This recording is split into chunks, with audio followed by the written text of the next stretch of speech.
In this video, I'm going to show you how to apply for UK visa from Canada. So make sure to watch the video until the very end. So the first step in the process is to visit the UK government visa and immigration website. Select the visa type that matches your situation, whether it's tourist visa, work visa or a student visa. After selecting the appropriate category, fill out the application form online.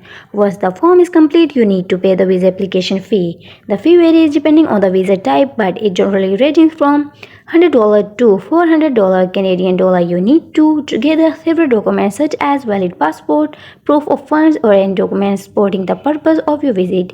If applying for a work visa, this could include a job offer letter. After submitting your application and supporting documents, schedule an appointment at the Visa Application Center or VAC in Canada for biometric collection and document submission. During your appointment, the consular office may ask you traditional and additional questions about your travel plans. Once your visa is approved, you will be informed about the collection or delivery process. And that's how you can apply for a UK visa from Canada, and that's it, you are done.